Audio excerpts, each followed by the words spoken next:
Ahora por último hemos visto unas caídas en el mercado de cripto que son más que preocupantes y no me podía faltar una revisión precisamente de los motivos y también por supuesto poniéndole números a todas las caídas porque son más que mencionables. Así que vámonos directamente a CoinMarketCap para que podamos ponerle números a las caídas totales que se han dado en estos últimos días y para analizar los motivos de las mismas. Así que bueno, como estáis viendo ya estamos por aquí en CoinMarketCap y bajando un poquito nada más ya empezamos a ver las verdaderas caídas que es esto, la cotización ya las estáis viendo. En estos días ya se volvía a dar otro pequeño DPEG, una mini desvinculación entre Tether, USDT y el dólar estadounidense, así como también USDC, pero sobre todo con los USDT se llegó a registrar una mini desvinculación, un mini DPEG de 16 USDTs por cada 10.000 unidades que se buscaba transaccionar, que se buscaba intercambiar. Es decir, si traías 9.986 dólares te daban 10.000 USDTs, de donde han salido de repente 14 USDTs con los que puedes inflar también el precio de Bitcoin. Lo veíamos como aproximadamente hará unos 2 días, pero aún así lo más llamativo de todo son estas pedazo de caídas monstruosas que estáis viendo. Vamos a ir bajando un poquito en el ranking de CoinMarketCap y esto sí que hay que recalcarlo, Bitcoin con esta caída de aproximadamente un 11% es después de recuperarse mínimamente, porque llegó a estar en una caída de un 20%, por lo que ha recuperado bastante, posicionándose ya rascando los 75.000 dólares. Os recuerdo que el máximo de Bitcoin, el ATH, ese máximo histórico está en 106.429 dólares aproximadamente y llegó a estar en casi 75.000. A día de hoy se encuentra en 86.000, por lo que ha recuperado un montón. En el caso de Ethereum vemos por aquí, como os estoy señalando, una caída de un 20% en 7 días, una auténtica locura. En el caso de XRP un 11,36% y vuelvo y repito que estas caídas son después de que se hayan compensado un poco, que haya habido una pequeña recuperación, es decir, que las caídas máximas fueron todavía más grandes, exactamente igual que ocurría con el caso de BTC. En BNB de un 7,8% ha aguantado un poquito más y también es verdad, como vamos viendo en esta recuperación en 24 horas de un 2,73%, que habría bajado por tanto más de un 10 aún así. Solana, una de las mayores estampidas, un 15,46%, recuerdo en su máximo histórico cotizando en torno a unos 2,40. Solana ya no solo en esta última caída, ya lleva un tiempito bajando, una cotización con una clara tendencia bajista, vuelvo y repito, un máximo histórico en torno a los 2,40, 240 dólares y actualmente cotizando en torno a un 145. Dogecoin también, por más que descontado, todas las moneditas que en el fondo no valen para nada, que son especulación pura, un 15%. Está llamada informalmente la stablecoin Cardano, que evidentemente no es una moneda estable, sino que lleva toda la vida estando en 50-60 centavos de dólar. Hedera todavía no entendemos muy bien por qué, no solo es que no haya bajado, sino que lo ha hecho muy bien esta semanita, en torno a un 20% de subida, pero es que en todas las demás ya os fijáis en Chainlink, bajadas de un 16%. En el fondo ya tanteando el 20% de caída, como vemos los números no son tan grandes por esta recuperación en 24 horas, pero es que las caídas han sido de en torno a un 20% en prácticamente todas. Avalanche y Sui con bajadas de un 12 y un 13%, que llegaron a ser de un 15-17 más o menos. Vemos como es el caso de Hyperliquid, una bajada de un 18,99%, es decir, un 20% mal contado. Más de lo mismo para el token del exchange BitGet, uno de los exchange más grandes en derivados, y de un 19,47%, exactamente lo mismo con Uni, con el token de Uniswap, de este exchange descentralizado que bajaba un 17,19%. Luego, más de lo mismo, como os comentaba, monedas que en el fondo están basadas puramente en la especulación, como es el caso de Pepe, ya por descontado se daba, bajadas de un 17,32%, y si no tenemos en cuenta esta recuperación en 24 horas, ya es que sobrepasaba, se iba al 21% de caídas. Ave, que todavía no levanta cabeza, llegó a estar en un 26% de caída, actualmente en un 21,46%, Tao también un 20,81%, Mantle, por ejemplo, un 19,57% también. Es que ya os digo, caídas de normal, como es el caso de Caspa, sobrepasando el 20% y llegó a estar en una caída de un 25%, recuperando ahora por último un 3%, pero es que sigues estando un 20% abajo, o sea, es que es una locura. Más de lo mismo con Cronos, un 13%, aguantando un poquito más, pero es que estamos hablando, y aquí es donde está la clave de todo, las monedas que lo han hecho más o menos bien no han bajado un 20%, sino que han bajado un 12, un 13% aproximadamente. Un 12, un 13 es lo que han bajado las monedas que se han comportado mejor, porque de normal ya seguís viendo por aquí esta especie de alianza para la superinteligencia artificial, que es como se traduciría esta moneda, este token, yo de aquí en adelante voy a llamarlo FED para no estar con un nombre tan larguito, de un 14,85%, y a pesar de alguna monedita medio rara que subía bastante, aún así el tono general de las caídas es una bestialidad. Un 16,72% para Injective, un 14,23% para Stacks, es decir, unos bajones increíbles, un 13,49% para Degraph, y ya con esto tendríamos mirado aproximadamente unos 2/3 del ranking de las 100 primeras monedas de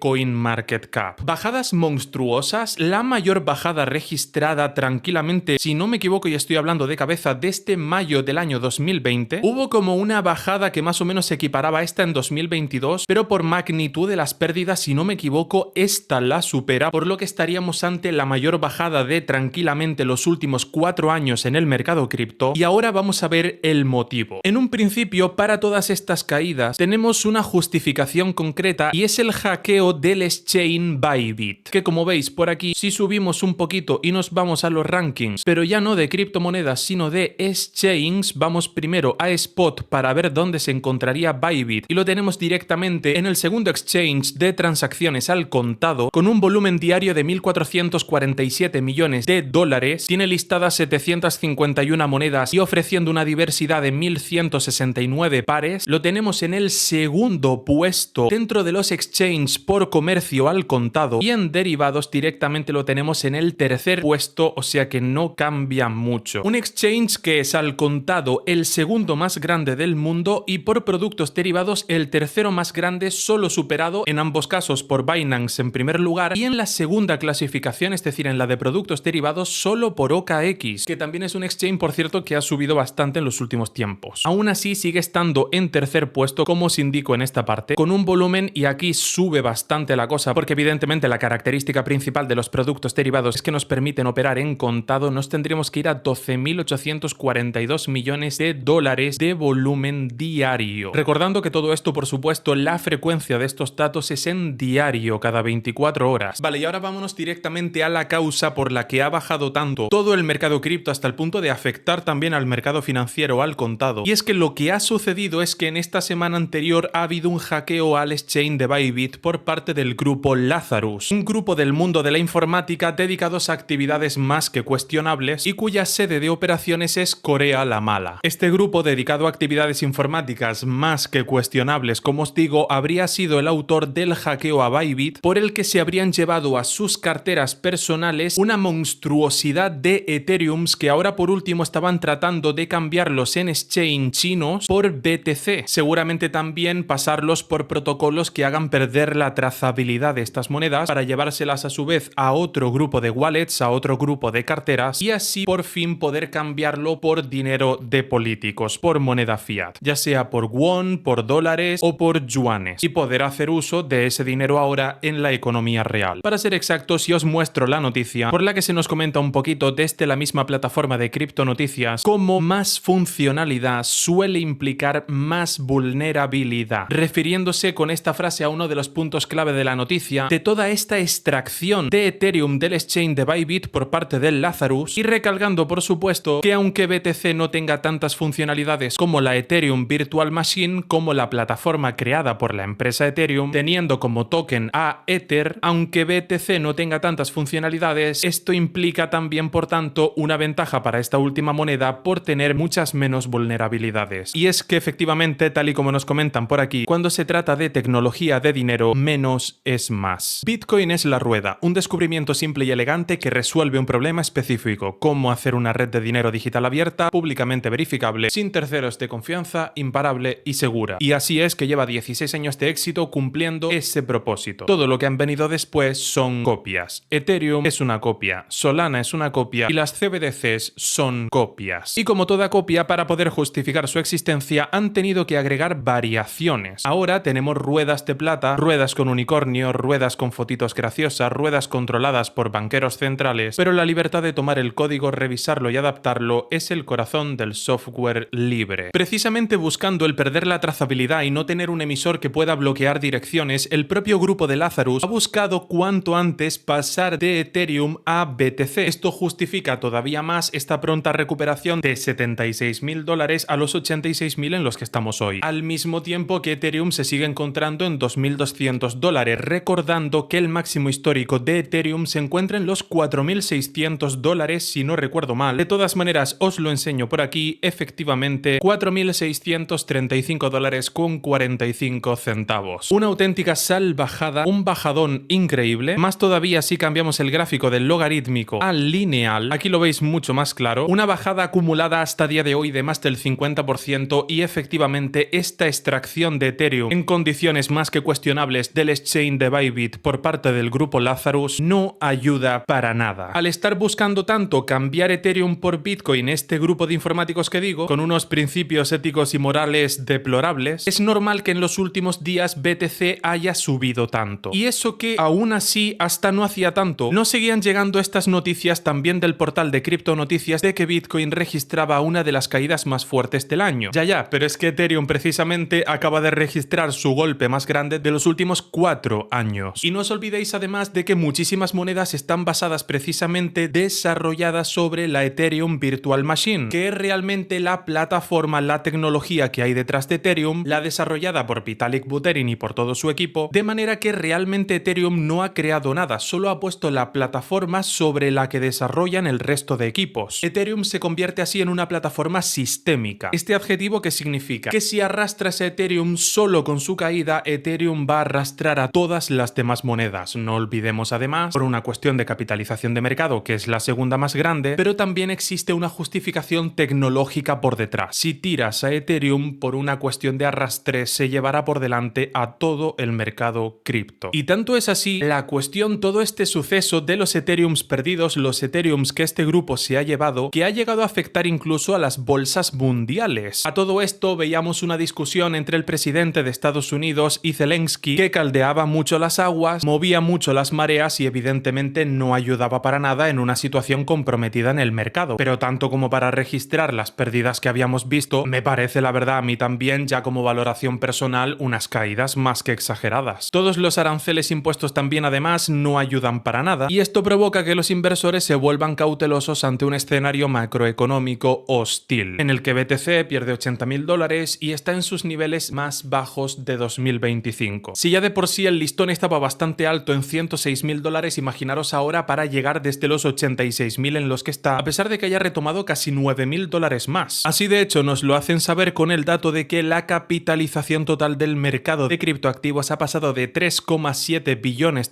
es decir, 3.700 millones de dólares, a 2.600 millones, es decir, perdiendo 1.100 millones de dólares, una salvajada, como os comento, no vista en años. Esta salida de capitales, por cierto, se ha dado en poco más de 5 semanas y precisamente se ha intensificado en estos últimos días. Mientras tanto, y también como os comentaba yo, las bolsas globales reflejan un nerviosismo creciente ante las decisiones que salen de Washington. Tan solo el 28 de febrero, BTC perdía un 7% de su cotización y veíamos cómo nos hace saber este gráfico cortesía de CoinGlass que los fondos de Bitcoin, estos ETFs, entre los cuales destacan mucho los de BlackRock y Grayscale, han registrado salidas de capital durante 8 días consecutivos, registrando las mayores caídas desde el 12 de enero de 2024. Aquí tenemos el dato anualizado en esta gráfica. En un año y 3 meses vemos actualmente las mayores salidas de los ETFs de Bitcoin y por tanto tener que vender Bitcoin porque no respaldan ya el valor del fondo. Esto plantea, como ya era inevitable, la pregunta que se pone sobre la mesa de si esta caída es una corrección pasajera o una crisis prolongada. Y es que muchos inversores estaban planteando ahora por último si esta precisamente no sería la llegada de una enorme caída en el mercado y el comienzo, por tanto, de la crisis de bonos, la crisis de deuda, que es la siguiente que está por venir. Un suceso interesantísimo al que debemos prestar mucha atención y del que yo por mi parte estaré al pendiente en estos próximos días. Cualquier actualización ya saben que se las voy a traer. Y ya sin nada más, mi nombre es Brent, déjenme decirles que ha sido un honor para mí poder informarles. Como siempre les prometo que aquí seguiré haciéndolo y nos vemos en el próximo vídeo. Al igual que ya os comenté en contenidos anteriores, la bajada que había tenido por último el mercado cripto, resulta que le ha acompañado a dicha bajada una bajada en el mercado financiero tradicional, es decir, en el mercado en total. Un acontecimiento que no me esperaba para nada porque lo habría tratado en contenidos anteriores, pero no me podía faltar por ello un comentario, un análisis sobre esta última bajada que han tenido los mercados tradicionales. Y empiezo, eso sí, lo primero de todo, recordándoos un dato. El mercado cripto es un 1% de los mercados mundiales, sin tener en cuenta los productos apalancados, sin tener en cuenta productos derivados. Hablando únicamente, para que me entendáis, del mercado de valores, mercado de bonos, mercado inmobiliario, que ahí sí inevitablemente tendríamos que meter un poquito el tema hipotecas, lo que sería en cierto sentido apalancamiento, pero siendo tan solo el mercado cripto un 1% de los mercados globales, ya nos hacía un pequeño presagio de la bajada que se podía venir en el mercado financiero total. Y es que no tenéis más que ver esta imagen de la plataforma Finviz, en la que veis cómo el mercado financiero en total, esto no es el mercado cripto, aquí estáis viendo la totalidad del S&P 500, el índice bursátil más importante del mundo y también el más concentrado en las Magnificent Seven. Ya veis por aquí este diagrama de cuadrículas en el que el tamaño de cada cuadrícula representa la capitalización de mercado de esta empresa: Apple, Nvidia, Microsoft como las tres más grandes, seguidas de Google, de Meta, Amazon, Tesla, Berkshire Hathaway, Visa. También me pongo por la derecha para que veáis algunas empresas más, pero sobre todo las Magnificent Seven: Apple, Amazon, Meta, Microsoft, Google, Tesla y Nvidia. Veis ahora mismo cómo el mercado financiero en total está sufriendo, pero como loco, y esto es esta representación en un intervalo del último día, el último día de cotización. Este antepenúltimo había sido todavía peor. El lunes día 3 de marzo había sido el día en el que tanto el mercado cripto como el mercado tradicional habían acumulado más pérdidas durante el año 2025. El peor día para el mercado en lo que llevamos de año. Y teniendo en cuenta también finales de 2024, estaría posicionado, si no me equivoco, dentro de los 3 peores días de los últimos 6 meses de 2024 y el primer trimestre prácticamente de 2025, por lo que esta representación del lunes día 3 de marzo habría sido muchísimo peor. Os lo pongo para que veáis con un intervalo de una semanita y aquí estáis viendo que se tiñe todavía más de rojo, es todavía peor. Y por supuesto todas las tecnológicas sufriendo y sufriendo muchísimo. Siempre al inicio de todos los colapsos, al inicio de las bajadas, de las caídas del mercado, el sector que más sufre con diferencia y por supuesto las primeras empresas en caer son las tecnológicas. Y es que fijaros un poquito más cómo los únicos sectores que están más o menos bien, aquí empezáis a ver los nombres completos de las empresas, son los de salud y los de algunas empresas basadas en vicios. Todas las demás empiezan a caer y de una manera muy notable. Esta última semana sin duda también ha sido la peor de todo el año 2025. Yéndonos a un intervalo de un mes, vemos si una vez más, como os comentaba, solo sobreviven algunas empresas financieras por los pagos con tarjeta de la gente que está todo el rato priorizando su salud y comprando bienes de primera necesidad, útiles, bienes de consumo y algunas empresas basadas en vicios, una vez más, como os estoy señalando por aquí. Vemos caídas estrepitosas como es el caso de Google con un 16,05%, de un 14,25% en Amazon, de un 32,76% en Tesla. Broadcom, esta empresa de microchips, de elaboración de microchips, con un 15,27%. Nvidia, Microsoft y Oracle, empresas de tecnología y de software, con unas caídas entre un 4 y un 7% en el último mes. Pero sobre todo las más destacadas son estas 4 empresas de Tesla, Amazon, Google y Meta. Aunque también no se queda para nada atrás el caso de United Health con una caída de un 12,51%. Esto se debe también en gran medida a la interposición de aranceles por parte del presidente de Estados Unidos a sus 2 países vecinos y también esta potencia económica enormísima de Asia más Extremo Oriente, que es el caso de China. Los aranceles interpuestos tanto a México como a Canadá del 25% y en un primer momento se quedan en un 20% los aranceles a China han sido un motivo muy grande, que no el único, pero sí un motivo principal de el peor día que acumula la bolsa de todo el año 2025. Simplemente para ya llevarlos a otros apartados les dejo con esta imagen final, incluso con un pelín de recuperación con respecto al peor día de la bolsa en lo que llevamos de año. Vemos a prácticamente todas las empresas del S&P sufriendo o como mínimo quedándose en tierra de nadie después de un mes de acumular pérdidas. No me podía faltar también traerles desde la plataforma de Coin360 cómo se han dado salidas estrepitosas, locuras de fondos que salían en cripto a wallets directamente a almacenamientos en caliente o en frío, pero sin lugar a dudas fuera totalmente de los exchange, con salidas de un 17,61%, reduciéndose los fondos a disposición del exchange de Binance de un 7,83% por parte de OKX, bajadas de un 10,95%, otra locura. Ya no solo es que Binance haya perdido unos fondos a su disposición, es decir, monedas que han salido del exchange y se han ido a wallets para estar más a salvo, por valor de un 18,48% de los fondos totales de Binance, sino que también se han marchado un 11%, para ser exactos, un 10,95% de Gate.io. No por ello menos importante tampoco toda la salida que se ha dado de fondos a su disposición en el exchange de Crypto.com, con un 18,76% 96% de salidas. En el caso de BitGet, acercándonos un poquito lo podremos ver más claro, un 9,94%. En el caso de Bybit, por este hackeo que habíamos visto ahora por último de un 20,17%, de Huobi de un 12,83% y de KuCoin, como les señalo por aquí, de un 20,97%. A excepción únicamente de 3 exchange que salen destacados, Bitfinex, Bitstamp y Bitmart. También porque Bitmart es un exchange chino y ahora por último habíamos visto que los que ejecutaban este hackeo estaban precisamente mirando cómo podían cambiar Ethereum por Bitcoin precisamente en exchange chinos, y de ahí esta subida de un 40% de los fondos. No es que las cosas vayan bien, es que los autores del hackeo están tratando de pasarlo por ese exchange entre otros. Otra cosa es que lo consigan o no, pero por el momento están en el intento. Bueno, sin lugar a dudas, está siendo una auténtica carnicería. El mercado no se aguanta. Estando a miércoles mitad de día, venimos de tener el peor día del año en el mercado financiero, cripto y tradicional en ambos durante ese lunes, indudablemente un lunes negro, y ahora no paramos de ver en un intervalo del último mes estas auténticas locuras de salidas de casi un 20% en exchange enormísimos, de gente que ya no confía en estos bancos de cripto y se están llevando sus fondos, ya sea en moneda fiat, a la banca tradicional para poder usarlo para consumo o en un instrumento de ahorro como el oro que sea más seguro, o directamente llevándose estas criptos a wallets que sean ahora sí de su propiedad. No os olvidéis, todas las criptos que tengáis en exchange no son vuestras. Si no son tus llaves, no son tus monedas. Ahora por último podíamos ver en el ranking de CoinMarketCap que el mercado cripto se había tranquilizado un poco, subiendo un poquito algunas monedas, un 9, un 5%, pero no nos olvidemos que después de caídas de un 30%, incluso en algunos casos casi de un 40%, y viendo como una caída usual, lo que es una imagen de auténtica locura, caídas de un 20%, dándolas como las caídas normales, por lo que nadie al ver una subida de un 5 o un 9% se alegre. Aún así también recalcable la subida de Bitcoin Cash, precisamente este Bitcoin que el propio Satoshi Nakamoto ya decía en el foro que creó para resolver las dudas del white paper que Bitcoin a futuro tenía que cambiar el tamaño del bloque a un tamaño variable y no limitado a propósito en un mega, que eso fue la medida temporal para evitar un ataque de spam. Una vez que un Bitcoin entero valiese un céntimo, que hoy mirad a cuánto cotizan BTC y BCH, lo que cotiza como BTC y Bitcoin Cash, veréis que valen muchísimo más. En cuanto una moneda completa valía un céntimo, ya se evitaba el ataque de spam, que era colapsar la red porque las comisiones que pagabas no valían nada, dado que un Bitcoin valía menos de un céntimo. Una vez que un Bitcoin valiese un Bitcoin entero un céntimo, que hoy valen muchísimo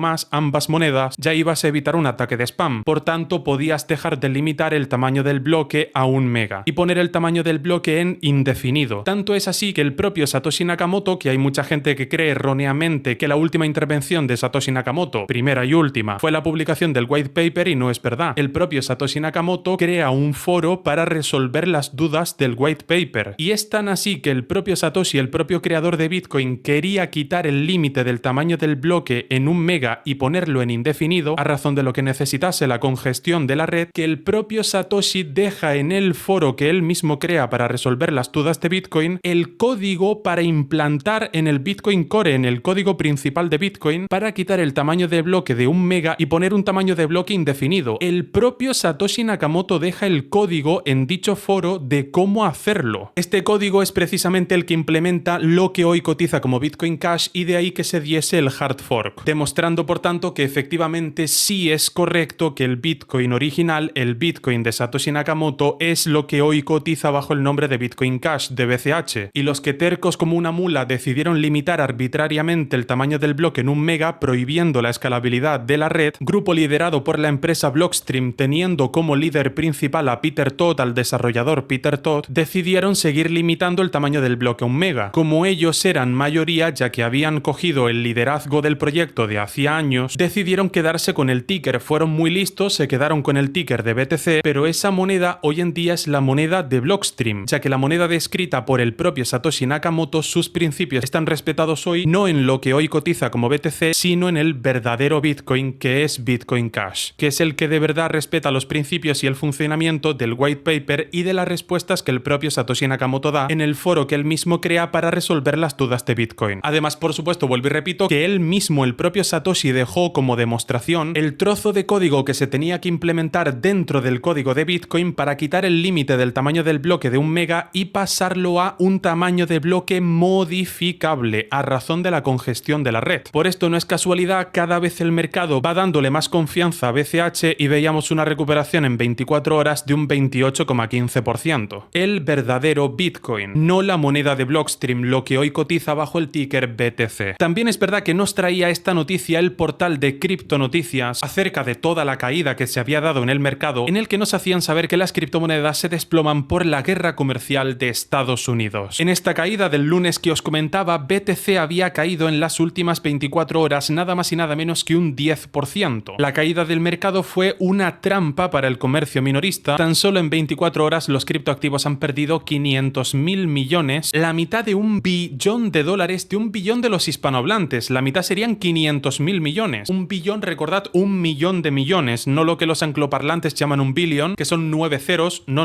El billón de los hispanohablantes, que son 12 ceros, la mitad, 500.000 millones perdidos en tan solo 24 horas. Un desplome que arrastró a BTC y a Ethereum. Además, por supuesto, de a otros activos en una caída vertiginosa. Tal y como os comentaba, como uno de los motivos principales, el hackeo de Bybit por parte del grupo Lazarus, de Corea la mala, los aranceles interpuestos por Estados Unidos y un giro inesperado tras el anuncio de una reserva estratégica de criptomonedas por parte del presidente de Estados Unidos. Una actualidad cripto y del mercado financiero en global bastante mala, con caídas estrepitosas, pero en la que estaremos al pendiente. Yo por mi parte estaré bastante al pendiente para traerles las últimas actualizaciones. Ya sin nada más, mi nombre es Brent, no me voy sin decirles que ha sido un auténtico honor poder informarles. Como siempre les prometo que aquí seguiré haciéndolo y nos vemos en el próximo vídeo. Al final se han confirmado los rumores, es oficial, el propio Estados Unidos, desde el gabinete del presidente, y así nos lo hacía saber el gobierno de la primera potencia económica mundial, al final no va a crear una reserva, por lo menos no únicamente en BTC. El presidente de Estados Unidos junto con su gobierno ya nos ha hecho saber a toda la comunidad cripto que van a crear efectivamente una reserva, por lo menos esto es lo que está bajo sus planes y el mensaje que tenemos hasta día de hoy, pero esta reserva no va a ser de la criptomoneda más grande del mundo. No va a estar compuesta, al menos no en un 100%, y de hecho nada más lejos de la realidad, únicamente por BTC. En contraste con esta realidad que muchísimos inversores esperaban, lo que ha decidido, vuelvo y repito, por el momento la presidencia de Estados Unidos y todo su gobierno, junto con este famoso político denominado informalmente el zar de las criptomonedas, también por gran parte de la comunidad cripto, ha sido crear una reserva en conjunto entre muchas monedas. Crear realmente un saco de criptomonedas que funcione como una reserva estratégica. Aquí también se plantea un tema muy interesante y es precisamente el de cómo va a afectar a un mercado que, recordemos, es un 1%, porque el mercado cripto es un 1% con respecto a todo el mercado financiero tradicional. Cómo puede afectar que precisamente la que es hasta día de hoy la mayor potencia económica tenga una reserva estratégica desde el Estado, porque tal cantidad de criptomonedas acumuladas en un momento de pánico pueden llevar a una venta por parte del gobierno de Estados Unidos. No sé hasta qué punto tendría que pasar por una solicitud, una especie de permiso de la SEC, que le conceda la SEC al gobierno para ejecutar una venta tan grande, pero de darse efectivamente hundiría todo el mercado. Bueno, sea como sea y en cualquier caso, vamos a pasar directamente al portal de Cointelegraph, que nos daba a conocer el suceso gracias a la siguiente noticia, la que estáis viendo ahora mismo. Bitcoin y las monedas de la reserva estratégica cripto del presidente de Estados Unidos se desplomaron al inicio de la semana. ADA, XRP y Sol, las monedas de Cardano, Ripple y Solana, están experimentando una toma de ganancias justo un día después de subir tras el anuncio de la reserva estratégica de criptomonedas del presidente de Estados Unidos. ¿Se dirige el mercado hacia nuevos mínimos? Aquí veis una pequeña imagen que ya os mostré en contenidos anteriores, precisamente de la plataforma de Coin360, en el que nos mostraban estas bajadas estrepitosas del lunes negro más conocido en el año 2025, y la noticia nos acompaña describiéndonos la actualidad en la que los traders de criptomoneda recibieron una agradable sorpresa, efectivamente, el 2 de marzo, después de que el presidente anunciara una reserva estratégica cripto que incluiría Bitcoin, Ethereum, Ripple, es decir, XRP, Solana y Cardano. Estas son las monedas que tenemos de momento. Que lo sepáis, es la lista inicial de la reserva que se crearía, pero no está descartado para nada, por supuestísimo que no, incluir muchas más monedas. Sobre todo, ya voy avisando, van a tener una tendencia, si es que crean una reserva tan grande como está previsto, una reserva tranquilamente, por poner algunos números, de decenas de millones y no centenares de millones, y vamos a saber si más lo que los angloparlantes, por ejemplo, llamarían billions, empezar a hablar de 9 ceros. No sería para nada extraño que incluyesen muchas más criptos, muchos más tokens que funcionasen como moneda, y ya también os voy adelantando que, como todos los inversores en utilidad, inversores en valor, van a tender a posicionarse basarse en redes que funcionen mejor. Hasta día de hoy recuerdo la red que más fina va y la que menores comisiones tiene es la de BCH, es decir, la de Bitcoin Cash. Muy lejos de BTC, de hecho porque BTC tiene unas comisiones muy altas y tiene una red que ya está probado, 7 transacciones por segundo, no es escalable. La que sí es la más escalable hasta día de hoy y la que mejor funciona por la parte de todos los inversores en valor sería la de Bitcoin Cash, cotizando con el ticker BCH como os comento. La noticia desencadenó, como es normal, una gran compra con Bitcoin subiendo desde aproximadamente $85.000 a los 95.000 y Cardano golpeando más de un 72%. Y es que también os tengo que comentar, no sé qué pasa últimamente con Cardano, que efectivamente es una moneda que se está tomando muy a pecho tanto noticias buenas como noticias malas. Esta cripto denominada informalmente como la stablecoin Cardano, evidentemente no es una stablecoin, es simplemente por el chiste de que lleva toda la vida cotizando en 50-60 centavos. Y de ahí no se ha movido de verdad en años. Por lo que de no moverse en este intervalo nos encontramos con esta pequeña broma de la stablecoin Cardano. Y que como os digo se toma muy a pecho de verdad cualquier noticia buena o mala. Lo que ya da a entender de que dentro de esta misma moneda puede haber muchos bots haciendo prop trading. Lo que se denomina prop trading, ¿vale? Que es simplemente comprar cuando ves una noticia buena y vender cuando ves una noticia mala. Sale una noticia buena, compras, sale una noticia mala, vendes. Esta tarea a día de hoy efectivamente, como veis por la descripción, no lo puede hacer un humano porque los bots siempre van a ser más rápidos que tú. Esta tarea efectivamente la realizan bots que leen noticias en cuestión de décimas de segundo. Creedme que hoy en día con la inteligencia artificial y con lo finos que van estos bots reconocen noticias buenas y malas en cuestión de décimas de segundo y son capaces de ejecutar operaciones fragmentando un solo segundo en centenares de partes, por lo que evidentemente esta tarea es imposible que la ejecutemos los humanos. Puede ser que haya muchos bots de trading que se dediquen a hacer dentro de la stablecoin de Cardano esta metodología de inversión denominada prop trading, pero es un planteamiento, no estoy afirmando nada. Sin embargo, la analista principal de investigación de Nansen, Aurelie Barther, dijo que establecer una reserva cripto de Estados Unidos tomará tiempo porque necesita una votación en el Congreso. El analista de investigación Nikolai Sondergaard, de la misma firma de análisis de la blockchain, dijo a Cointelegraph que los tokens seleccionados para la reserva cripto probablemente experimentarán volatilidad. Hombre, y tanta volatilidad como que estamos hablando de una compra masiva por parte de evidentemente el gobierno de Estados Unidos. Que el Estado ahora tenga una reserva estratégica tratándose nada más y nada menos de la primera potencia económica mundial. Que requiera de esta aprobación del Congreso, la creación de esta reserva, ya os voy adelantando, que va a retrasar mucho hasta el punto incluso de que podría echarla para atrás, recemos para que no, pero como poco sí va a retrasar bastante este proceso. Ante el anuncio del presidente de Estados Unidos, el sentimiento en el sector de las criptomonedas permanecía negativo. CoinShares reportó salidas de $2.900 millones de productos cotizados en bolsas de criptomonedas la semana pasada. 2.9 billion, según lo dirían los angloparlantes. Para nosotros, 2.900 millones de dólares. 2,9 por 10 elevado a 9. Todo en notación científica, por favor y gracias. Como os comento, una auténtica carnicería. Eso marcó, como ya es bien sabido, la tercera semana consecutiva de salidas después de una racha de entradas de 19 semanas. De todo el capital entrante en esas 19 semanas se fue volando al suelo en cuestión de 3 semanas nada más. Tras la reacción inicial de cobertura de posiciones cortas y compras por parte de los traders, se plantea si continuará el rally. Para cubrir posiciones cortas, evidentemente tenemos que abrir un largo en ese mismo activo. De ahí que eso pueda fortalecer y aumentar mucho las probabilidades de rally en el mercado cripto. Como siempre, nada sobre seguro, pero tenemos estos planteamientos sobre la mesa. En un pequeño análisis del precio de Bitcoin, vemos que cayó por debajo de la media móvil exponencial de 20 semanas la semana pasada y se acercó a la media móvil simple de 50 semanas, pero la larga cola de subidas muestra una sólida compra en niveles más bajos dados a largo plazo. El que sí se resentía un poquito más, como podéis ver en esta gráfica, era la cotización de Ethereum, que ha estado en un rango amplísimo entre los $2.111 y los 4.094, como estáis leyendo en la noticia, pero que evidentemente en la última semana, gracias al hackeo de Bybit por parte del grupo Lazarus proveniente de Corea la Mala, es lógico y normal que su cotización ha sido castigada y bastante castigada. Porque además, por si fuera poco, no es solo que le afecte una bajada por el propio hackeo de Bybit por parte de Lazarus, sino que además este grupo de hackers estaba buscando vender estos Ethereums a cambio de BTC, una cripto que no tenga emisor para evitar que se bloqueen direcciones. Porque cuando tienes criptos, esto que lo sepáis, en una wallet, aunque lo tengas en una wallet fuera de un exchange, como esas criptos tienen emisor todas menos BTC, BCH y algún soft fork y hard fork más a partir de Bitcoin, menos esas monedas, todas las demás tienen emisores. No sé si por ahí quedará algún token huérfano, pero todas las demás tienen emisores, lo que puede provocar que aunque tengas monedas o otras monedas en tus wallets, te pueda la propia empresa emisora bloquear direcciones. Cosa que con Bitcoin en todas sus variantes, después de los hard forks y soft forks, viendo la separación, por ejemplo, que tenemos hoy en día entre Bitcoin Cash, BCH y BTC, con estas últimas monedas no ocurriría eso. Al no tener un emisor, no te pueden bloquear direcciones y de ahí su interés del grupo Lazarus en vender tanto Ethereum para comprar BTC. ¿Y por qué BTC y no ninguna otra variante de Bitcoin? Precisamente, si ninguna tiene emisor, por una mera cuestión de capitalización de mercado. Entre más se comercia de una moneda, más fácil es dar una venta y que el mercado pueda absorber vía capitalización de mercado, profundidad de mercado, con el libro de órdenes, pueda absorber toda esta venta. Es normal que a medida que vayas vendiendo una cantidad de Ethereum tan masiva, el precio vaya bajando algo, ya, pero intenta hacerlo, por ejemplo, en una moneda que tenga 5 millones de capitalización. O como si son 5 millones de volumen diario, evidentemente que la tarea se complica mucho más. Al grupo Lazarus, por ejemplo, le daría igual cambiar Ethereum por BCH, por Bitcoin Cash, pero por una cuestión de mera capitalización de mercado tiran por la parte de BTC. Así os voy explicando también un poquito más a nivel técnico lo que están haciendo y evidentemente lo que buscan es tener esas criptos en direcciones que no sean bloqueables. Para ello tiene que ser de monedas que no tengan emisor y por tanto estaríamos hablando únicamente de todas las variantes de Bitcoin. Por una mera cuestión de capitalización de mercado se van a BTC y ese es el paso previo a pasarlo directamente a dinero de políticos, ya sea a won, a yuan o a dólar. Aquí vais viendo un bajadón increíble que ha pegado en estos últimos 3 meses Ethereum, que no levanta cabeza para nada, y cosa bien distinta es el comportamiento que ha tenido Ripple. Cardano, como vemos, levantando un poquito en los últimos días, pero sigue estando en una cotización bajísima con respecto a su último máximo histórico y demás roturas de resistencias anteriores. Con un poquito más de zoom vemos lo que ha hecho en estos últimos meses. Nos encontramos en un canal bajista recién roto y tras una subida bastante grande tras meses enteros de que la cotización de esta cripto no haga absolutamente nada. Ha habido ahora por último un acontecimiento que me preocupa mucho y no me podía faltar traeros la noticia. Ha sido un hecho que me ha resultado bastante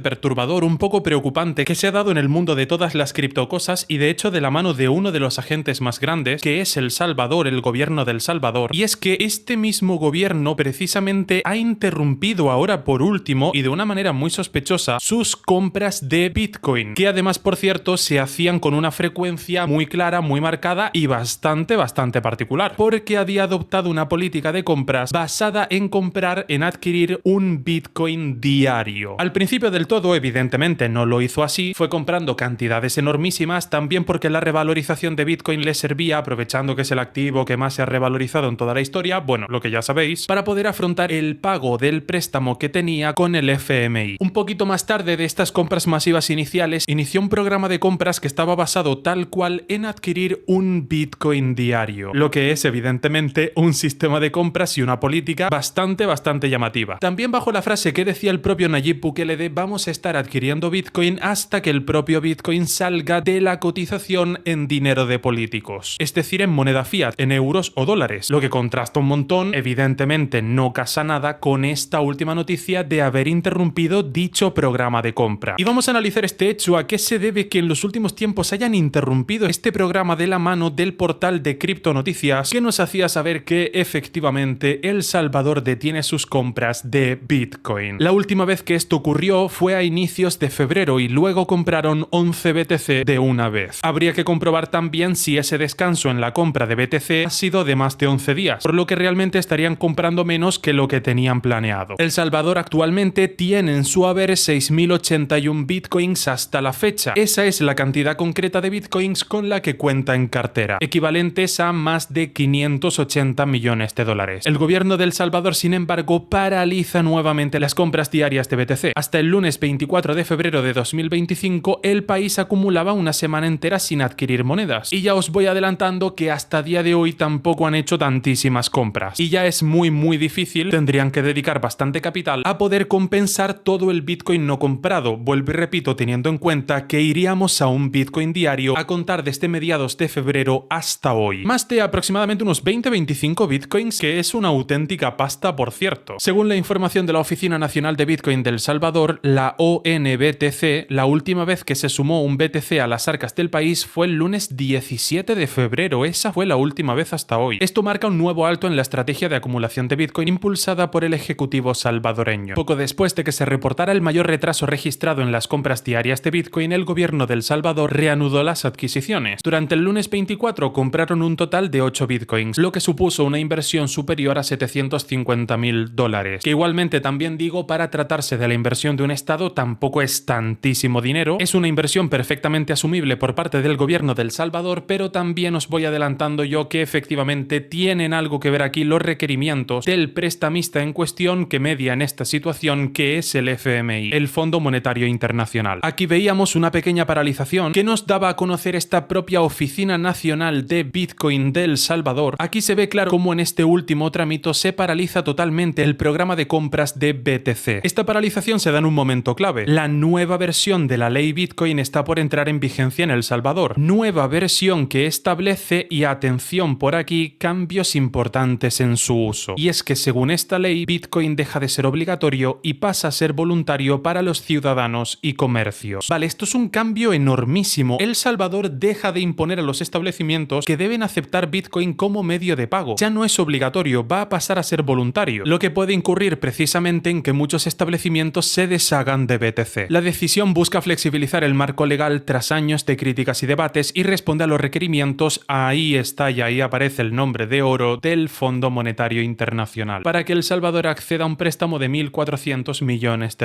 Aquí luego entraríamos también en el terreno de hasta qué punto es ético que el propio prestamista pueda imponer al prestatario, a la persona que recibe el préstamo, medidas que afecten a legislación anterior, es decir, a legislación ya vigente. En cierto sentido puede ser un pequeño abuso, pero igualmente El Salvador siempre estaría en posición de negarse, es decir, si igualmente quieren ese préstamo de 1.400 millones, tendrán que pasar efectivamente por estas medidas, por mucho que ello suponga un gran perjuicio para BTC, más que nada para su cotización. El contexto económico también influye en esta pausa. El precio de Bitcoin ha fluctuado en las últimas semanas. Algunos analistas sugieren que el gobierno podría estar esperando un momento mejor para comprar. Sin embargo, no hay declaraciones oficiales que confirmen esta hipótesis. La Oficina Nacional de Bitcoin de El Salvador no ha emitido comunicado sobre la interrupción, aunque dicha interrupción, como vemos, efectivamente sí se ha dado. Y es una realidad cada vez más clara, y a medida que se mantenga en el tiempo se va poniendo más sobre la mesa la posibilidad de que sea permanente. Y dejemos incluso que no se empiecen a ver ventas por parte de El Salvador del propio BTC. El Salvador fue el primer país en adoptar Bitcoin como moneda de curso legal. La medida buscaba atraer inversión y promover la inclusión financiera, y desde entonces el gobierno ha invertido millones en la moneda. Puede ser que a partir de ahora empiece a haber dudas, por ejemplo, en la escalabilidad de Bitcoin. Escalabilidad que está claramente limitada, no nos olvidemos, por mantener de manera arbitraria el tamaño del bloque en 1 mega. El propio creador del white paper de Bitcoin, el propio Satoshi, dejó en el foro que él mismo creó el código, el trocito de código que implementar en el código total de Bitcoin para poder modificar el tamaño del bloque, es decir, eliminar el límite de 1 mega y modificar el tamaño del bloque a razón de lo congestionada que esté la red. Mucha gente piensa que la primera y última intervención que hizo públicamente Satoshi Nakamoto fue la publicación del white paper, pero de hecho nada más lejos de la realidad. El propio Satoshi crea un foro para resolver dudas de su white paper, ahí se comunica de frecuente con muchos usuarios y él mismo lo dice: mantenemos un tamaño de bloque de 1 mega como límite para evitar un ataque de spam, es decir, congestionar la red con transacciones infinitas cuyas comisiones no le importa pagar al atacante, porque un Bitcoin entero vale menos de un céntimo. Fijaros, sin embargo, cuánto vale hoy todas las versiones de Bitcoin, el que cotiza como BTC, Bitcoin Cash. Una vez que un Bitcoin completo vale más de un céntimo, ya el atacante va a tener que pagar un dineral en transacciones, dado que las transacciones por su ataque van a tender al infinito. Por tanto, no va a pagarlas, y ahí BTC se libra de un ataque de spam. Una vez que ya nos hemos librado del ataque de spam, estoy citando palabras del propio Satoshi en el foro que él mismo crea para resolver las dudas de su white paper. Una vez que hemos evitado el ataque de spam, podemos quitar el límite del tamaño por bloque de 1 mega allá que el bloque sea modificable, el tamaño del bloque se modifique a razón de lo congestionada que esté la red. Vuelvo y repito, estoy citando textualmente palabras del propio Satoshi Nakamoto. Y tanto es así que el propio Satoshi en el foro deja el trozo de código necesario para poder implementarlo en el código total de Bitcoin, para eliminar el tamaño del bloque de 1 mega y poder ahora hacer el tamaño del bloque variable, ahora que nos hemos librado del ataque de spam que solo tenía posibilidades al inicio del todo del proyecto, porque las comisiones no valían nada, por eso al atacante no le costaba pagarlas, de unas transacciones que tendían al infinito para poder colapsar la red, eso es un ataque de spam, y de nada que un Bitcoin entero valiese un solo céntimo, ya está. El atacante no iba a poder pagar transacciones de operaciones que tendían al infinito, precisamente para congestionar la red, colapsar la red para siempre. Valiendo un Bitcoin entero un céntimo más, que hoy valen muchísimo más cualquiera de las versiones de Bitcoin, vemos que precisamente ya no puedes pagar comisiones que sí que valen dinero de políticos, evitas por tanto el ataque de spam y ya puedes quitar el tamaño de bloque de 1 mega y ponerlo modificable a razón de lo congestionada que esté la red. Todo esto lo explicó Satoshi Nakamoto en el foro que él mismo crea para resolver las dudas del white paper. Y el propio Satoshi, vuelvo y repito, deja el trozo de código que implementar para quitar el tamaño del bloque de 1 mega limitado a propósito y dejarlo modificable a razón de lo congestionada que esté la red. Lo tenéis todo en el foro. Os podéis informar acerca de este tema y veréis que el propio Satoshi así lo deja claro para hacer a Bitcoin escalable. Ese principio hoy en día está respetado en BCH, en Bitcoin Cash, en BTC no. En BTC se sigue manteniendo de manera arbitraria, en la cripto más grande del mundo se sigue manteniendo de manera arbitraria el tamaño del bloque de 1 mega, declarándose por tanto que es una moneda distinta al Bitcoin de Satoshi Nakamoto. Y es que el tamaño del bloque no es una medida más como por ejemplo que se declare un bloque cada 10 minutos o que haya 21 millones de Bitcoins, no, que es como te lo ha vendido la moneda de BTC y Blockstream, la empresa que está detrás. El tamaño del bloque no es un principio más de Bitcoin, no, va mucho más allá. El tamaño del bloque es lo que declara la escalabilidad y la moneda más escalable del mundo es la que tiene un tamaño de bloque modificable a razón de lo congestionada que esté la red. El tamaño del bloque declara la escalabilidad, hasta dónde llega la escalabilidad de la moneda, y la escalabilidad de la moneda es la moneda. Seguramente también en conocimiento de esto, esta puede ser perfectamente una de las causas principales que es correcta, la explicación que acabo de dar es correcta. Os invito a que os informéis de las propias respuestas de Satoshi Nakamoto en el foro y veréis que es totalmente cierto lo que os acabo de comentar. Esta puede ser una de las causas principales de que el propio país de El Salvador haya interrumpido sus compras de BTC. Todo esto además se agrava una vez conocida la situación actual del préstamo del FMI a El Salvador, que es, como nos comentan en esta otra noticia, mucho peor de lo imaginado. Y es que tras conocerse las medidas restrictivas del Fondo Monetario Internacional sobre El Salvador para la compra de bitcoins, las reacciones no se hicieron esperar. Desde que la población hemos tenido conocimiento de las características que reúne este préstamo del FMI a El Salvador. Por ello no es extraño que hubiese sido mejor, bajo el punto de vista de muchos analistas, conocer las medidas desde el ejecutivo salvadoreño. John Dennehy de Mi Primer Bitcoin califica las restricciones como una bomba. El Fondo Monetario Internacional, el FMI, endureció las medidas restrictivas contra El Salvador como condición para otorgar un préstamo de 1.400 millones. La noticia sí que es verdad que la conocíamos este martes, pero estas últimas actualizaciones no las hemos conocido hasta este momento. Y por supuesto, la noticia desató reacciones inmediatas en la comunidad bitcoiner. El organismo exigió al país centroamericano, y de esto se trata todo, reducir sus compras de Bitcoin y limitar la participación del gobierno en actividades económicas vinculadas a la moneda digital. Como reportó Criptonoticias más temprano, el FMI estableció metas claras: disminuir las transacciones y adquisiciones de BTC por parte del Ejecutivo, además de mejorar la regulación y supervisión de los activos digitales. La medida está clara: reducir la actividad del Salvador en Bitcoin, reducir la participación del gobierno salvadoreño y del Estado en esta moneda digital, limitando muchísimo por supuesto las compras así como también las transacciones. Samson Mow, director ejecutivo de Jan3, firma enfocada en la hiperbitcoinización, cuestionó la medida en X, la antigua red social de Twitter. No habrá más compras de BTC para El Salvador, escribió, interpretando los requerimientos del FMI. Mow expresó su preferencia por haber recibido esta información directamente del gobierno salvadoreño. Habría preferido escucharlo de la administración de Bukele que del FMI, nos señaló. Sin embargo, hasta ahora el Ejecutivo no ha emitido declaraciones sobre el tema. Mow también destacó que, según el FMI, existen plazos hasta junio, julio o diciembre de este año para que el país continúe con compras de BTC. Sin embargo, planteó una alternativa: las supuestas adquisiciones podrían ser transferencias internas entre las wallets del gobierno, no compras nuevas. Una reacción notable vino de John Dennehy, director de Mi Primer Bitcoin, una organización educativa salvadoreña, que nos comentaba: el préstamo del FMI es incluso peor de lo que había imaginado. Yo había supuesto que El Salvador podría seguir minando Bitcoin. Parece que eso también tendrá que parar. Ah, y por supuesto, sobra decir, está claro, ya no solo es que El Salvador no pueda comprar más Bitcoin, ni pueda realizar más transacciones con él, o en caso de que continúe haciéndolo va a ser en una medida irrisoria, es decir, infinitamente menor de la actual, sino que olvídate de la minería de Bitcoin, porque ya al encender ASICs, a poco que tengas mineros encendidos vas a estar recibiendo una cantidad de Bitcoin notable. O sea que no os extrañe que la primera actividad de todas que se suprima por parte de El Salvador haya sido precisamente la minería de Bitcoin. Sin embargo, matizó su postura al señalar que la adopción gubernamental de BTC nunca importó tanto como se piensa, una expresión de lo más llamativa, ya que la adopción de base no se ve afectada por el FMI y esto es lo que importa, afirmó, resaltando la importancia del uso de Bitcoin entre la población más allá de las políticas estatales. Recordad que algo seguirá siendo buen dinero por decisión de la gente. El Estado no entra a decidir lo que es buen dinero a ojos de la población. Los requisitos para que algo sea considerado dinero, en el fondo, si nos ponemos a filosofear un poco, las tres medidas: reserva de valor, unidad de cuenta y medio de pago generalmente aceptado, en realidad se pueden sintetizar en una sola noción, que es la de seguridad jurídica. Los que vienen de un estudio puramente monetarista y se fijan únicamente en las transacciones también nos tiran una definición que es correcta, que es la siguiente: el dinero es el medio que reduce de la manera más eficaz y eficiente la incertidumbre en las transacciones, porque efectivamente esa definición obliga a que se cumplan las tres características de la moneda: reserva de valor, unidad de cuenta y medio de pago generalmente aceptado. Pero bueno, igualmente, vuelvo y recalco, las tres se pueden sintetizar en la moneda que tiene una mayor seguridad jurídica. Unos movimientos bastante exigentes por parte del FMI, que tiene que acatar ahora por último el gobierno de El Salvador si quiere acceder a este préstamo. Por el momento tiene pinta de que está obedeciendo. Un movimiento muy llamativo por parte de organismos internacionales. Ya les adelanto que estaría al pendiente de cualquier actualización, de cualquier novedad en este trato entre el FMI y El Salvador. Por todo lo demás, mi nombre es Peren, no me marcho sin decirles que ha sido un honor para mí poder informarles. Como siempre, les prometo que aquí seguiré haciéndolo y nos vemos en el próximo vídeo. En el día de hoy vamos a hablar de dos noticias importantes que han salido en los últimos días en la comunidad cripto, cerca exactamente de la dirección que Nayib Bukele, el presidente de El Salvador, ha revelado como una dirección propia de una billetera de criptos propiedad del Estado de El Salvador. Además, también por otra parte, y con eso terminaremos el vídeo, hablaremos de si hay menos bitcoins perdidos de lo que se presupone y los errores a los que se llega en este tipo de conclusiones por análisis sesgados, como el que se usó para el cálculo de los bitcoins perdidos. Así que vamos a por ello, porque nos espera un panorama cripto muy interesante. Por aquí vemos cómo nos estaba esta noticia del portal Cripto Noticias, uno de los más importantes de toda la comunidad cripto de El Salvador, con miles de bitcoin y llueven donaciones. En concreto, más o menos las donaciones a día de hoy, y estoy haciendo este vídeo el 18 de marzo de 2024, es de 1,5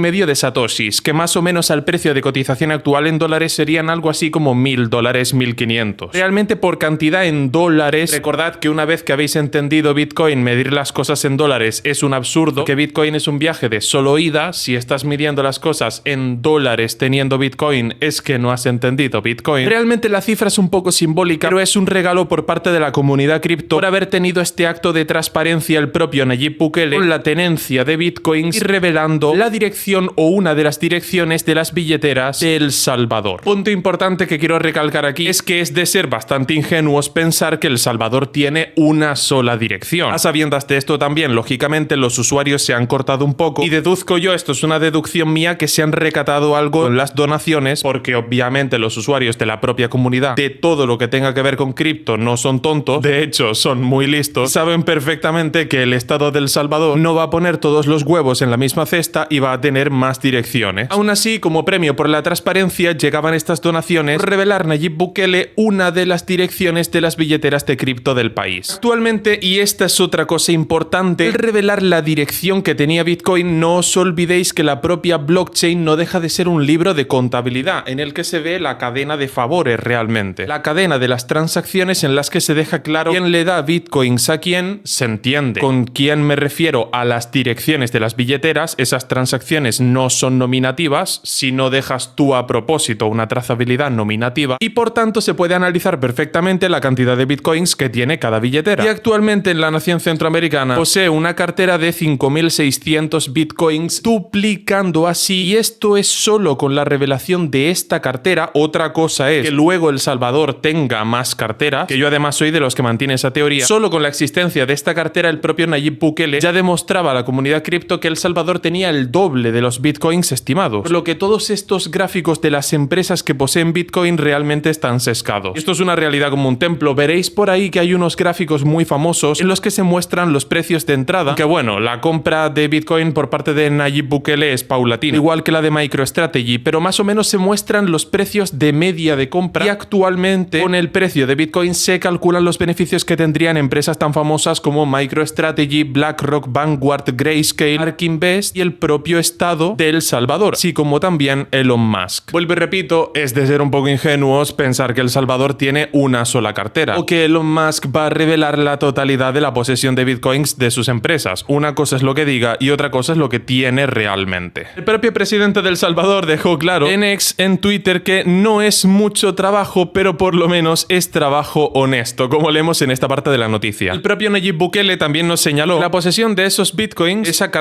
a esa cartera se accede con una wallet. No os olvidéis lo que es una wallet. Una wallet es simplemente el terminal. Las monedas no están dentro de la wallet. La wallet es simplemente un terminal para acceder a tu cartera. Tu cartera, así como la totalidad de activos, están en los nodos. Por eso, desde el mismo hardware wallet, de la misma wallet física, tú puedes acceder desde la misma cartera física a todas las billeteras a las que tengas acceso. Con una sola wallet física, tú puedes acceder a todas las carteras que tú quieras, porque en realidad esta wallet física, las que parecen un pendrive, no son más que un terminal. Así se nos señala en la noticia que el 12 de marzo de este mismo año, la propia cartera iba recibiendo bitcoins paulatinamente hasta el día de esta noticia, que finalizaba el 14 de marzo. A día de hoy pueden ser superiores. Para entonces ya se contabilizaban 5.689 bitcoins, 685, es decir, el 68,5%, el 68,50% de otro bitcoin. También usando la propia red social de Twitter, el mismo Nayib Bukele ha dejado saber tanto a sus votantes como a sus seguidores y a la gente que piensa igual que él de otros países, también como es mi caso, que a partir del 18 de marzo, de hecho el día en el que grabo este vídeo, el propio Estado de El Salvador iba a comprar un bitcoin diario, poniéndole una cota por arriba, un parón, es decir, tenía un criterio de compra hasta el que comprar, que era precisamente, y esto es una expresión muy graciosa, pero también muy descriptiva y pedagógica, hasta que, y atención a la expresión, Bitcoin fuese inalcanzable por la moneda fiat, no se pudiese comprar por la moneda fiat. Esto es algo que muchas veces no nos paramos a mirar usando en el día a día las propias monedas fiat. No hay que olvidar que los capitales que maneja una empresa importante, una gestora de fondos como BlackRock o Vanguard, el propio Apple, JP Morgan, Microsoft, Nvidia y el resto de Big Techs, no tiene nada que ver con los montantes que manejamos nosotros en el día a día. Donde una persona en su día puede gastar $50 o 50 euros, estas empresas pueden gastar 50 millones. Empresas y estados, se entiende. No os olvidéis que un estado es un tipo especial de empresa. De hecho, como describía Elon Musk, el estado es la empresa sin límites. Por eso no tienen sentido estas críticas a las empresas y buscar darle todos los recursos para que produzcan a los estados, porque el estado es una empresa más, es un tipo especial de empresa. Es la empresa que no conoce límites. Por los capitales que manejan perfectamente cualquiera de estas sociedades, ya sean públicas o privadas, pueden adquirir, por ejemplo, productos de tanto lujo y que requieran de una inversión tan grande y de tanto capital como pueda ser, por ejemplo, un coche de lujo que sirva como producto de inversión. Perfectamente una empresa puede realizar esta inversión. En el caso de un Bugatti Veyron, por ejemplo, hay Bugattis que valen 40 millones de dólares y de hecho mucho más. Solo el propio precio del producto te está dejando claro que esto que tú estás comprando muy probablemente no vuelvas a ver la recuperación de la inversión nunca más, y por tanto si lo compras, lo primero que se da a entender en la transacción en un producto tan valioso es que es un viaje solo ida. Es decir, junto con la propia compra del producto, tú ya has entendido que el papel moneda de hoy en día es una mentira. Por eso, si intentas tirar para atrás la transacción, hacerla al revés, deshacer la transacción, podrás obtener una gran parte de tu inversión, pero que muy probablemente no se acercará al dinero que has pagado por ella. Es decir, la transacción supondría entender que el papel moneda de hoy en día es una mentira. Por eso ese tipo de transacciones de productos tan lujosos son tan especiales, porque es entender verdades que al humano le va a costar un montón entender, como es la de que el dinero de hoy en día es una mentira. Ya sabéis, compra diaria de un bitcoin por parte de esta billetera, de esta dirección del Estado de El Salvador, y vuelvo y repito, luego a saber la cantidad de carteras que tendrán, Por lo pronto se nos ha revelado una. Había una cosa más que quería señalar respecto a esto, que era que veía que usuarios de la comunidad se estaban liando, porque decían que Nayib Bukele tenía guardado esta especie de pendrive que son las carteras físicas en una bóveda protegida con militares. Vale, es correcto. ¿Qué es lo que ocurre aquí? Que hay gente que se piensa que esta seguridad viene porque dentro de la propia terminal, del propio terminal, de esto que parece un pendrive, vaya, están las monedas y entonces están protegiendo ahí las monedas. No. Esta seguridad viene para que el Estado siempre se pueda asegurar de que tiene un terminal al menos físicamente para acceder a esa cartera. Puedes acceder exactamente igual a la cartera siempre y cuando tengas las claves privadas, o puedas generar de nuevo en otro lugar esa cartera con la frase semilla. Puedes acceder exactamente igual con el pendrive que tenga Nayib Bukele en su despacho. Lo llamo pendrive para que me entendáis, ¿vale? Esto que parece un USB, la carterita esta, como las Ledgers y todas estas marcas que parecen un pendrive. Es para asegurarse tanta seguridad de que El Salvador y en concreto su presidente tendrán acceso, al menos un acceso, mediante terminal físico a esa cartera. Que por tanto, en la situación situación de hecatombe, en la peor de las situaciones, podrán acceder a ella. Tendrán un terminal físico con el que acceder a sus monedas. Pero recordad que en ese pendrive no están las monedas, es simplemente para garantizarse un acceso con un terminal físico, en una situación de hecatombe. Por eso está tan bien protegido este pendrive. No es porque estén las monedas dentro, sino porque el Estado se asegure de que va a tener al menos un acceso a un terminal físico con esas monedas. Y ya se ha dicho esto precisamente, imaginaros por ahí la cantidad de bóvedas que habrá o de sitios directamente en los que no se haya dicho nada, que tendrán carteras también de El Salvador, que solo la gente del propio Estado, el propio Nayib Bukele, saben dónde están para poder acceder a ellas. O simplemente de dejar claro que al menos hay una wallet que es imposible de robar, ¿no? Si alguien le va a hacer la trampadiña a El Salvador, sepan que tienen una manera concreta de acceder a ella, a esas monedas y a esa cartera, que es a través del terminal físico protegido militarmente. En segundo lugar, también quería comentar la noticia de que las ballenas de Bitcoin despiertan después de 10 años para mover más de 65 millones de dólares. Vale, realmente esta noticia viene de una creencia en el pasado errónea, en la que se pensaba que había muchos más Bitcoins perdidos de los que en realidad hay. ¿En qué se basaba el criterio para decir que un Bitcoin estaba perdido? Pues en que simplemente, y atención al criterio, en el fondo la tontería y el simplismo del criterio, a que no se habían movido en mucho tiempo. Como los analistas de la propia blockchain, los exploradores de cadena, veían que existían unas direcciones que no habían movido Bitcoins en los últimos años, por no decir directamente en la última década, llegaron a la conclusión, por este simplismo, este razonamiento un poco tonto, de que si unas monedas no se mueven en mucho tiempo, directamente es porque están perdidas, cosa que no tiene por qué ser cierta para nada. Bajo esta premisa, claro está, bajo esta suposición, se ha hecho creer a gran parte de la comunidad cripto que existen una serie de carteras con unas verdaderas fortunas en Bitcoin que, como no se habían movido en la última década, se daban por perdidas, y con un simple movimiento, digo simple por ser movimientos breves en el tiempo, puntuales, no por cuantía son 65 millones de dólares, ya se daba a entender que no es así. No puedes suponer que unos Bitcoins están perdidos porque pertenecen a una cartera que no se han movido en estos años. Eso no es un criterio para determinar los Bitcoins que están perdidos. En concreto, y aquí os pongo un ejemplo, una billetera transfirió 279.000 Bitcoins después de 9 años de antigüedad. Otra ballena aún más antigua. Le aclaro muy rápido esto de ballenas. Esto de ballenas, tiburones, que lo habréis escuchado en algún momento tratando el tema de Bitcoin y de todo el mundo que tenga que ver con cripto, que se utilizan unas ciertas expresiones para designar, para describir los rangos de los poseedores de Bitcoin, es decir, la gente que ha tenido Bitcoin durante largos periodos de tiempo, que no hacen el tonto, transfiriendo Bitcoin, enviándolos por otras monedas en lapsos de 48 horas, eso son estupideces. Bitcoin, por muy descentralizado que sea, no deja de ser un proyecto más, exactamente igual que una empresa como McDonald's, y tú nunca montarías una franquicia de McDonald's para venderla a las 48 horas, eso es una tontería. Pues con Bitcoin lo mismo. No, cuando hablo de personas que poseen Bitcoin me refiero, evidentemente, por lógica pura, que la poseen durante largos periodos de tiempo. Vale, a estos poseedores de Bitcoin, a los propietarios de Bitcoin y de otras tantas criptos, en el mundo de todo lo que tiene que ver con cripto, utilizan un nombre para hablar de ellos, es el de